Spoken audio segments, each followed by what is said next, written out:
Alava, you never stopped it. Violence was in Narok, you never stopped it. In Kaspul, Kabondo, people were killed, you didn't stop the election.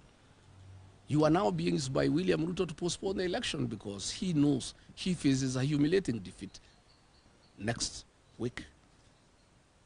Please, Mr. Ethekon, treat the people of Kenya with some bit of intelligence. Where have you been? Do you live in this country? Bribery by state officials is documented every day. And then you come up yesterday to cry. You are crying to Kenyans to do what? You are the one in charge of IBC. You are the one who is supposed to stop bribery by state officials. Or you are saying all you can do, you are helpless, they stop the election. Oh, there is violence. Which violence? By the state. Ask the IG to stop violence. The people of Olokalawa are peaceful. You know, IBC is clearly biased. The Honorable Wajiko Muhia, the MP for Kipipiri, gave a caution that IDs are being bought by UDA for the purposes of giving them to outsiders to come and vote, and asked the people of Olokalawa not to allow outsiders to come and vote in Olokalawa. And IBC hastily summoned her and tried her in her absence and without her lawyers. Yet, UDA has been bribing people openly. You have never raised a finger. Instead of summoning them, you want to stop the election. Give us a break.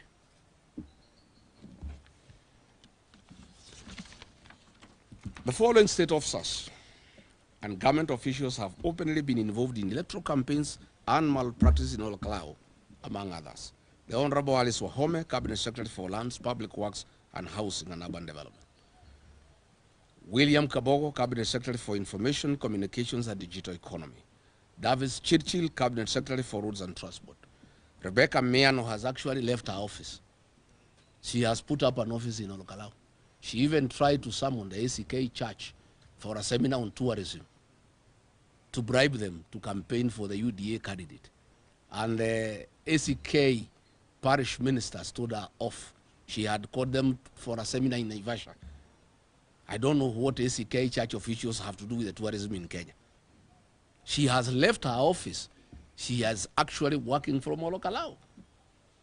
Nixon Coril, the Principal Secretary, State Department of Lands. Patrick Mariru, Principal Secretary, State Department for Defense. Alex Wachira, very notorious. He has even removed the transformers from Bere and taken them to Olokalawa. The transformers he took to Bere during the Bere by-election, he has now removed them and taken them to Olokalawa. Joseph Bogwa, the Principal Secretary for State Department for Roads. All roads in Nyandarua, in all the neighboring constituencies, have stalled. But in Olokalawa, he is there launching roads. Mary Mudhoni, the Principal State Secretary for Public Health, she was having, with Aden Duale, a medical camp and demanding IDs before people are treated. I don't know what an identity card would inform when you are treating somebody. I thought they are supposed to take their blood pressure, their temperature, and their sugar levels.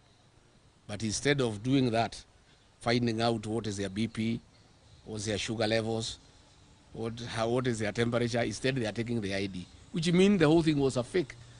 They just wanted to take IDs from the gullible people of Olokalawa. Anan Wangombe, the Principal Secretary for State Department for Gender.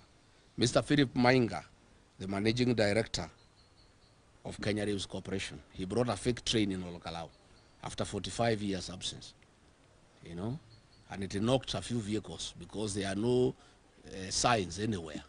You know, I'm asking the people of Olokalawa to avoid that train. It's a disaster in the making. Charles Karondo, the chairman of the Communication Authority, he has come to Olokalawa for 3 months.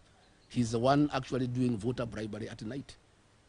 You know, when he's not in Olokalawa, he's in Keharu, where he's been the sponsor to oppose Dende Nyoro. He's the one actually mapping all the homes for voter bribery. Mr. Ethekon, before you can threaten to cancel the election because of voter bribery, can you summon these state officers and pull them out of Olokalawa and let the law take its course?